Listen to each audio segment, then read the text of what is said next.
Welcome back. ಉಳಿದ ಸುದ್ದಿಗಳನ್ನು ಒಂದೊಂದೇ ನೋಡ್ತಾ ಹೋಗೋಣ. ಮನ್ಮೂಲ್ನಲ್ಲಿ ಹಾಲಿಗೆ ನೀರು ಮಿಶ್ರಣ ಪ್ರಕರಣಕ್ಕೆ ಸಂಬಂಧಪಟ್ಟಂತೆ ಸಿಒಡಿ ತನಿಖೆ ಶುರುವಾಗಿದೆ. ಇಂದು ಮನ್ಮೂಲ್ಗೆ ಸಿಒಡಿ ಅಧಿಕಾರಿಗಳ ತಂಡ ಭೇಟಿ ನೀಡಿ ಪರಿಶೀಲನೆ ನಡೆಸಿತು. ಸಿಒಡಿ ಇನ್ಸ್ಪೆಕ್ಟರ್ ನರೇಂದ್ರ ಕುಮಾರ್ ನೇತೃತ್ವದಲ್ಲಿ ಅಧಿಕಾರಿಗಳು ಮಾಹಿತಿ ಕಲೆ ಹಾಕುತ್ತಿದ್ದಾರೆ. ಮನ್ಮೂಲ್ ಎಂಡಿ ಅಶೋಕ್ ಅವರಿಂದ ಮಾಹಿತಿ ಸಂಗ್ರಹ ಮಾಡಲಾಯಿತು. ಬಡ ವಿದ್ಯಾರ್ಥಿಯ ಕಷ್ಟಕ್ಕೆ ಕಾಮಿಡಿ ಸ್ಟಾರ್ ಚಿಕ್ಕಣ್ಣ ಸಹಾಯ ಹಸ್ತ ಚಾಚಿದ್ದಾರೆ. ಬೆಂಗಳೂರು ಬೇಗೂರಿನ ಸರ್ಕಾರಿ ಶಾಲೆಯ 9ನೇ ತರಗತಿ ವಿದ್ಯಾರ್ಥಿ ವಿಶಾಲ್ ಪೆಟ್ರೋಲ್ ಬಂಕ್ನಲ್ಲಿ ಕೆಲಸ ಮಾಡ್ತಾ ವಿದ್ಯಾಭ್ಯಾಸ ಮಾಡ್ತಾ ಇದ್ದ. ಆನ್ಲೈನ್ ಕ್ಲಾಸ್ಗೆ ಮೊಬೈಲ್ ಸಹ ಇರಲಿಲ್ಲ.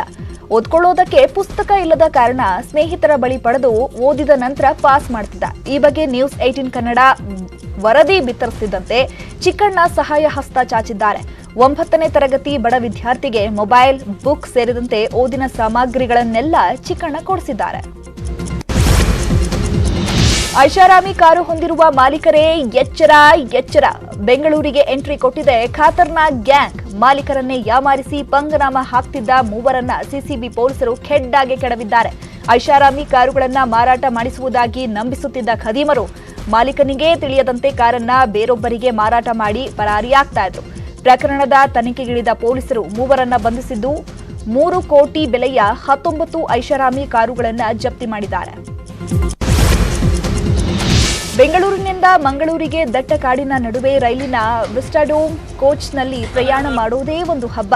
ಹಗಲಿನಲ್ಲಿ ಪ್ರಕೃತಿಯ ರಮಣೀಯ ದೃಶ್ಯಗಳನ್ನು ವೀಕ್ಷಿಸಲು ಅನುಕೂಲವುಳ್ಳ ವಿಸ್ಟಾಡೋಮ್ ಕೋಚ್ನಲ್ಲಿ ಪ್ರಯಾಣ ಮಾಡೋಕೆ ಜನ ಮುಗಿಬೀಳುತ್ತಿದ್ದಾರೆ. ಸಕಲೇಶಪುರದಿಂದ ಸುಬ್ರಹ್ಮಣ್ಯದವರೆಗೆ ಹಾದು ಹೋಗುವ 55 ಕಿಲೋಮೀಟರ್ ರೈಲು ಮಾರ್ಗದ ಸೌಂದರ್ಯ ಸವಿಯಬಹುದು. ರೈಲಿನಲ್ಲಿ 2 ವಿಸ್ಟಾಡೋಮ್ ಬೋಗಿಗಳಿದ್ದು ಪ್ರತಿ ಬೋಗಿಯಲ್ಲಿ 44 ಜನ ಕೂರಬಹುದು. ಕೋಚ್ನಲ್ಲಿ ಸಿಸಿಟಿವಿ ಕಣ್ಗಾವಲಿನ ಜೊತೆಗೆ ಅಗ್ನಿಶಾಮಕ ಸುರಕ್ಷತಾ ವ್ಯವಸ್ಥೆಯನ್ನು ಒದಗಿಸಲಾಗಿದೆ. ಕೋಮು ಸಾಮರಸ್ಯಕ್ಕೆ ಸಾಕ್ಷಿಯಾದ ಉಲ್ಲಾಳದ ಮುಸ್ಲಿಂ ಕುಟುಂಬವೊಂದು ಸಾಕ್ಷಿಯಾಗಿದೆ. ಬಡತನದ ಸಂಕಷ್ಟಕ್ಕೆ ಸಿಲುಕಿದ್ದ ಗೀತಾ ಅನ್ನೋರ ಕುಟುಂಬಕ್ಕೆ ಮುಸ್ಲಿಂ ಕುಟುಂಬ ಸಹಾಯದ ಹಸ್ತ ಚಾಚಿದೆ. ಜುಲೈ 11ರಂದು ಗೀತಾ ಮಗಳ ಮದುವೆ ನಿಶ್ಚಯವಾಗಿತ್ತು. ಆದರೆ ಹಣದ ಸಮಸ್ಯೆ ಎದುರಾಗಿದ್ದರಿಂದ ಮದುವೆ ಮುಂದೂಡಲು ತೀರ್ಮಾನ ಮಾಡಿದ್ರು. ಇದನ್ನರಿತ ಹನ್ಜಾ ಗೀತಾಳ ಸಹಾಯಕ್ಕೆ ನಿಂತಿದ್ದಾರೆ. ಚಿನ್ನಾಭರಣದ ಜೊತೆಗೆ ಮದುವೆ ಬಟ್ಟೆಯ ವ್ಯವಸ್ಥೆಯನ್ನು ಮಾಡಿದ್ದಾರೆ. ಹನ್ಜಾ ಮನೆಯಲ್ಲೇ ಮೆಹಂದಿ ಕಾರ್ಯಕ್ರಮವೂ ನಡೆದಿದ್ದು ಮಾಜಿ ಸಚಿವ ಯುಟಿ ಖಾದರ್ ಸಹ ಮದುವೆಗೆ ಸಹಾಯ ಮಾಡಿದ್ದಾರಂತೆ. ಇನ್ನುಳಿದ 5 ಪ್ರಮುಖ ಸುದ್ದಿಗಳನ್ನು ನೋಡೋಣ ಬ್ರೇಕ್ ಆದ್ಮೇಲೆ.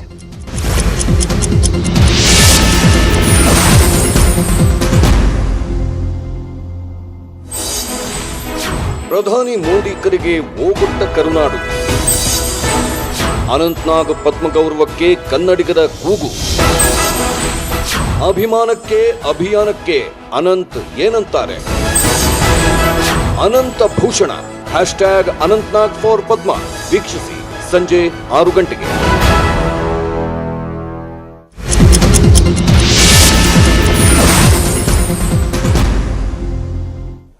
Welcome back. ಉಳಿದ ಸುದ್ದಿಗಳನ್ನು ನೋಡೋಣ.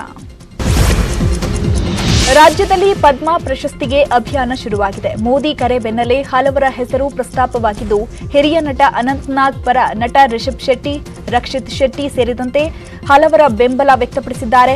ಅನಂತ್ನಾಗ್ಗೆ ಪದ್ಮ ಪ್ರಶಸ್ತಿ ನೀಡಬೇಕೆಂದು ಟ್ವಿಟರ್ನಲ್ಲಿ ಅನಂತ್ನಾಗ್ ಫಾರ್ ಪದ್ಮ ಹೆಸರಿನಲ್ಲಿ ಅಭಿಯಾನ ಶುರು ಮಾಡಿದ್ದಾರೆ. ಅನಂತ್ನಾಗ್ ಬೆಂಬಲಿಸಿ ಪ್ರತಾಪ್ ಸಿಂಹ ಸಹ ಟ್ವೀಟ್ ಮಾಡಿದ್ದು ಟ್ವಿಟರ್ನಲ್ಲಿ ಭಾರಿ ಟ್ರೆಂಡಿಂಗ್ನಲ್ಲಿದೆ. ಇನ್ನು ಹೆಸರಾಂತ ಹಿಂದೂಸ್ತಾನಿ ಶಾಸ್ತ್ರೀಯ ಸಂಗೀತ ಗಾಯಕ ಪಂಡಿತ್ ಗಣಪತಿ ಭಟ್ ಹಾಸನಗಿ ಅವರಿಗೆ ಪದ್ಮಶ್ರೀ ಪ್ರಶಸ್ತಿ ಕೊಡಬೇಕೆಂಬ ಧ್ವನಿ ಎದ್ದಿದೆ. ಕರ್ನಾಟಕದ ಪ್ರಮುಖ ಗಾಯಕರಲ್ಲಿ ಅಥವಾ ಜನಪ್ರಿಯ ಗಾಯಕರಲ್ಲಿ ನನ್ನನ್ನು ಒಬ್ಬ ಗಾಯಕರು ಅಂತ ಗುರುತಿಸ್ತಾರೆ ಕೇಳುವರು, ಸಂಗೀತ ಕೇಳುವರು. ಇದರಲ್ಲಿ ಯಾವ ಪ್ರಶಸ್ತಿ ಬಗ್ಗೆ ಏನು ಮಾಡಿದ್ದಲ್ಲ, ನನ್ನ ಒಂದು ಖುಷಿ, ನನ್ನ ಒಂದು ಸಂತೋಷ, ನನ್ನ ಒಂದು ಬದುಕಿನ ದಾರಿಯಾಗಿ ಸಂಗೀತ ನನ್ನ ಜೀವನದಲ್ಲಿ ಇದೆ. ಪ್ರಶಸ್ತಿ ಬರೋ ಕಾಲಕ್ಕೆ ಬರ್ತದೆ, ಇಲ್ದಿದ್ರೆ ಇಲ್ಲ. ಅದ್ರ ಬಗ್ಗೆ ನಾನು ಬೆನ್ನ ಹಿಂದೇನಿಲ್ಲ. ಅದು ಬರೋದಾದ್ರೆ ಬರಲಿ, ಬಂದರೆ ಸಂತೋಷ ಅಷ್ಟೇ. ಬರ್ತಾ ಇದೆ ಅನ್ನೋದು ಸಂತೋಷನೇ. ಪ್ರಶಸ್ತಿ ಬಂದ್ರಂತೂ ಖುಷಿನೇ. ಅದು ಬರಲಿಲ್ಲ ಅನ್ನೋ ಬಗ್ಗೆ ಏನು ಬೇಜಾರಿಲ್ಲ. ನಾವು ಅದರ ಸಲುವಾಗಿಯೇ ಇದನ್ನು ಮಾಡ್ತಾ ಬರಿದಲ್ಲ. ಅದು ಎಲ್ಲ ಪ್ರಶಸ್ತಿಗಳು ಅಷ್ಟೇ, ಎಲ್ಲ ಪುರಸ್ಕಾರ ಪ್ರಶಸ್ತಿಗಳು ಆಯಾ ಕಾಲಕ್ಕೆ ಬರೋ ಹಾಗೆ ಬರ್ತವೆ. ಅದ್ರ ಬಗ್ಗೆ ನಾವು ನನ್ನ ಪ್ರಯತ್ನ ಏನು ಅಂತ ಇರ್ತಾ ಪ್ರಶಸ್ತಿಗಳ ಹಿಂದೆ ನಾನಿಲ್ಲ, ಅದರ ಹಿಂದೆ ಓಡಿ ಹೋಗುವಂಥ ಪ್ರವೃತ್ತಿ ನನ್ನದು. ಅದಾಗಿ ಬಂದರೆ ಸ್ವೀಕರಿಸ್ತೇನೆ ಅಷ್ಟೇ. ಹಾಸನ ಜಿಲ್ಲೆಯ ಹೊಳೆ ನರಸೀಪುರ ತಾಲೂಕಿನ ಕಲ್ಲಹಳ್ಳಿ ಗ್ರಾಮದಲ್ಲಿ ಮನೆ ಮುಂದೆ ಮಲಗಿದ್ದ ನಾಯಿಯನ್ನ ಚಿರತೆ ಹೊತ್ತೊಯ್ದಿದೆ. 2 ದಿನದ ಹಿಂದೆ ರಾತ್ರಿ 10 ಗಂಟೆ ಸುಮಾರಿಗೆ ಮನೆ ಬಳಿ ಬಂದ ಚಿರತೆ ನಾಯಿ ಬೇಟೆಯಾಡಿದೆ. ನಾಯಿಯನ್ನ ಹೊತ್ತೊಯ್ಯುವ ದೃಶ್ಯ ಸಿಸಿಟಿವಿಯಲ್ಲಿ ಸೆರೆಯಾಗಿದ್ದು ಗ್ರಾಮಸ್ಥರು ಆತಂಕಗೊಂಡಿದ್ದಾರೆ. ರೈತರಿಗಾಗಿ ವಿಶೇಷ ಮೊಬೈಲ್ ಆಪ್ ಒಂದು ತಯಾರಾಗಿದ್ದು ದಲ್ಲಾಳಿಗಳ ಲಾಭಕ್ಕಿದು ಕೊಕ್ಕೆ ಹಾಕಲಿದೆ. ಕೋಲಾರದ ಜೀವನ್ ಅನ್ನೋರು ಫಾರ್ಮರ್ಸ್ ಲೈವ್ ಸ್ಟಾಕ್ ಆಪ್ ಸಿದ್ಧಪಡಿಸಿದ್ದಾರೆ. ಇದು ರೈತರು ಬೆಳೆದ ಬೆಳೆಗೆ ಮಾರಾಟದ ವೇದಿಕೆ ಸೃಷ್ಟಿಸಲಿದ್ದು ರೈತ ಮತ್ತು ಖರೀದಿದಾರನಿಗೆ ವೇದಿಕೆ ಸೃಷ್ಟಿ ಮಾಡುತ್ತೆ.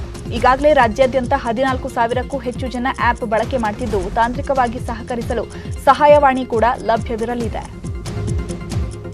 ಮತ್ತು ಇದರಲ್ಲಿ ಫಾರ್ಮರ್ ಏನು ಅಪ್ಲೋಡ್ ಮಾಡ್ತಾರೆ ಡೇಟಾನ, ಅದನ್ನು ಬಿಸ್ನೆಸ್ ಮ್ಯಾನು ಡೈರೆಕ್ಟಾಗಿ ಫಾರ್ಮರ್ ನಂಬರ್ನ ಕ್ಲಿಕ್ ಮಾಡಿ ಅವ್ರಿಗೆ ಕಾಂಟ್ಯಾಕ್ಟ್ ಮಾಡ್ತಾರೆ.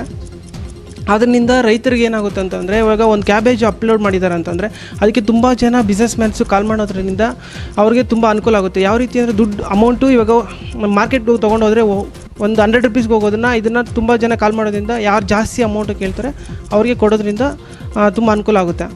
ಆ ಥರ ಎಲ್ಲ ಪ್ರತಿಯೊಂದು ಇದೆ. ಒಂದು ವೆಜಿಟೇಬಲ್ಸ್ ಮಾರ್ಬೋದು, ಫ್ರೂಟ್ಸ್ ಇದೆ, ಫ್ರೂಟ್ಸಲ್ಲಿ ತುಂಬ ವೆರೈಟೀಸ್ ಇದೆ, ಮತ್ತು ಫ್ಲವರ್ಸ್ ಬರುತ್ತೆ. ಈ ಥರ ತುಂಬ ಅನುಕೂಲಗಳಿದೆ. ಮತ್ತು ಇದರಲ್ಲಿ ಇನ್ನೊಂದು ಏನು ಅಂತಂದರೆ ನರ್ಸರಿಗಳಿದೆ. ನರ್ಸರಿಗಳು ಇವಾಗ ಅವ್ರಿಗೆ ಇದು ರೈತರಿಗೆ ನರ್ಸರಿಗಳು ಪ್ಲ್ಯಾಂಟ್ಸ್ ಸಿಗೋಲ್ಲ ಬೇಗ. ಆದರೆ ಈ ಅಪ್ಲಿಕೇಶನಲ್ಲಿ ಒಂದು ಡಿಸ್ಟಿಕ್ ತೊಗೊಂಡ್ರೆ ಆ ಡಿಸ್ಟಿಕಲ್ಲಿ ಎಷ್ಟಿದೆ ಅಂತ ಇದರಲ್ಲೇ ಅವ್ರಿಗೆ ಡೈರೆಕ್ಟಾಗಿ ಕಾಲ್ ಮಾಡ್ಬೋದು ರೈತರು. ಆ ಆ್ಯಪಿಂದ ನಾವು ಆ ಆ್ಯಪ್ಗೆ ಹೋಗಿ ರಿಜಿಸ್ಟರ್ ಮಾಡಿದರೆ ನಮಗೆ ರೇಟ್ಸು ಎಲ್ಲ ಅದರಲ್ಲಿ ಗೊತ್ತಾಗುತ್ತೆ ನೀಟಾಗಿ. ಆಮೇಲೆ ಈ ದಳ್ಳಾಳಿಗಳು ಅವರೆಲ್ಲ ಎಷ್ಟು ಹೇಳ್ತಾರೋ ಅದಕ್ಕಿಂತ ಸ್ವಲ್ಪ ಚೆನ್ನಾಗಿ ಅದರಲ್ಲಿ ಅಪ್ಡೇಟ್ಸ್ ಇರುತ್ತೆ, ನೋಡ್ಬೋದು. ನಾವು ನರ್ಸರಿಗಳು ಅವರು ಇರ್ತಾರೆ ಇದರಲ್ಲಿ, ಈ ಆ್ಯಪಲ್ಲಿ. ನಮಗೇನಾದರೂ ಪ್ಲ್ಯಾಂಟ್ಸ್ ಬೇಕಾದರೆ ಇದರಲ್ಲೇ ನೋಡಿ ಎಲ್ಲೈತೆ, ನಮ್ಗೆ ಯಾವ್ದು ಬೇಕು, ಯಾವ ಪ್ಲ್ಯಾಂಟ್ ಬೇಕು ಅದು ಇದರಲ್ಲೇ ನೋಡಿ ಅವ್ರಿಗೆ ಕಾಂಟ್ಯಾಕ್ಟ್ ಮಾಡಿ ತೊಗೊಬೋದು. ರೈತರೆಲ್ಲ ತುಂಬ ಮಾರ್ಕೆಟ್ಗೆ ಹೋಗೋದ್ರಿಂದ ಕಷ್ಟ ಆಗ್ತಾಯಿತ್ತು. ಈ ಆ್ಯಪ್ ಯೂಸ್ ಮಾಡಿದ್ರಿಂದ ಈ ಆ್ಯಪ್ ಮುಖಾಂತರ ಹೋಗಿದ್ದಕ್ಕೆ ತುಂಬ ಯೂಸ್ ಆಯಿತು. ಚಿಕ್ಕಮಗಳೂರು ಜಿಲ್ಲೆಯ ಮೂಡಿಗೆರೆ ತಾಲೂಕಿನ ಮಾಗೂಡು ಸಮೀಪದ ಅರೆನೂರು ಗ್ರಾಮಸ್ಥರಿಗೆ ಮರದ ದಿಣ್ಣೆಯೇ ಆಶ್ರಯ ತಾಣವಾಗಿದೆ. ಇಲ್ಲಿನ ಜನರಿಗೆ ಓಡಾಡೋಕೆ ರಸ್ತೆ ಇಲ್ಲ. ಹುಟ್ಟು, ಸಾವು, ಓದು, ಕೂಲಿ ಎಲ್ಲದಕ್ಕೂ ಈ ಮರದ ದಿಣ್ಣೆಯೇ ಅನಿವಾರ್ಯ. ಕಳೆದ 2-3 ದಶಕಗಳಿಂದ ಇಲ್ಲಿನ ಜನ ಸೇತುವೆಗಾಗಿ ಅಧಿಕಾರಿಗಳು ಜನಪ್ರತಿನಿಧಿಗಳಿಗೆ ಬೇಡುತ್ತಲೇ ಬಂದಿದ್ದಾರೆ. ಆದರೆ ಏನೂ ಪ್ರಯೋಜನವಾಗಿಲ್ಲ. ಚಿಕ್ಕಮಗಳೂರು ಶೃಂಗೇರಿ ಮಾರ್ಗದ ರಾಜ್ಯ ಹೆದ್ದಾರಿಗೆ ಇಲ್ಲಿಂದ ಕೇವಲ 1 ಕಿಲೋಮೀಟರ್. ಆದರೆ ಸೇತುವೆ ಇಲ್ಲದ ಕಾರಣ 8 ಕಿಲೋಮೀಟರ್ ಸುತ್ತಕೊಂಡು ಬರ್ತಿದ್ದಾರೆ.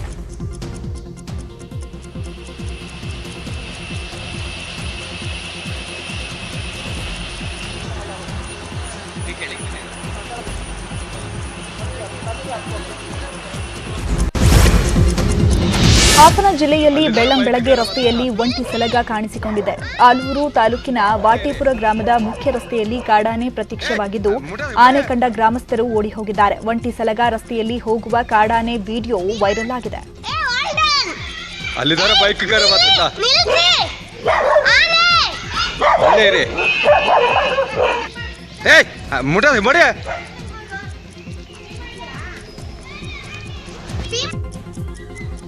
ತಮಿಳುನಾಡು ಗಡಿಯಲ್ಲಿ ಒಂಟಿ ಸಲಗ ಪ್ರತ್ಯಕ್ಷವಾಗಿದೆ. ಕೃಷ್ಣಗಿರಿ ಜಿಲ್ಲೆಯ ಸೂಳಗಿರಿ ಸಮೀಪದ ಅಜಲಂ ಗ್ರಾಮದ ಬಳಿ ಕಾಡಾನೆ ಕಾಣಿಸಿಕೊಂಡಿದ್ದು ಗ್ರಾಮಸ್ಥರಲ್ಲಿ ಆತಂಕಕ್ಕೆ ಒಳಗಾಗಿದ್ರು. ರೈತರ ತೋಟಗಳಿಗೆ ಕಾಡಾನೆ ನುಗ್ಗಿ ದಾಂಧಲೆ ಮಾಡಿದೆ. ಅಲ್ಲದೆ ಜಾನುವಾರುಗಳನ್ನು ಒಂಟಿ ಸಲಗ ಅಟ್ಟಾಡಿಸಿದೆ.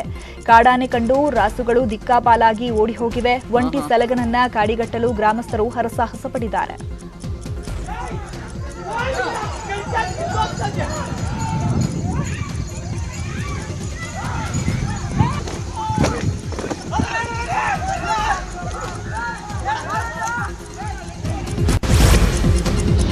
ಇವಿಷ್ಟು ಈ ಹೊತ್ತಿನ 30 ನಿಮಿಷ 30 ಸುದ್ದಿ. ವೀಕ್ಷಕರೇ, ನಾನು ಸ್ಟುಡಿಯೋಯಿಂದ ಹೊರಗೆ ಹೋಗ್ತಾ ಇದ್ದೀನಿ. ಸೊ ನನ್ನ ಮಾಸ್ಕನ್ನು ನಾನು ಹಾಕೊಳ್ತಾ ಇದ್ದೀನಿ. ಹಾಗೆ ಹೊರಗೆ ಹೋಗಿದ ತಕ್ಷಣ ನನ್ನ ಕೈಗಳನ್ನು ಸ್ಯಾನಿಟೈಸ್ ಮಾಡ್ಕೋತೀನಿ. ಹಾಗೆ ಸೋಷಿಯಲ್ ಡಿಸ್ಟೆನ್ಸಿಂಗ್ ಕೂಡ ಮೇಂಟೈನ್ ಮಾಡ್ತೀನಿ. ಸರ್ಕಾರದ ಎಲ್ಲ ಮಾರ್ಗಸೂಚಿಗಳನ್ನು ನಾನು ಕೂಡ ಪಾಲಿಸ್ತೀನಿ. ನೀವು ಕೂಡ ಪಾಲನೆ ಮಾಡಿ. ನೋಡ್ತಾ ಇರಿ ನ್ಯೂಸ್ 18 ಕನ್ನಡ. ಜಾಲ ನಮ್ಮದು, ಬಲ ನಿಮ್ಮದು.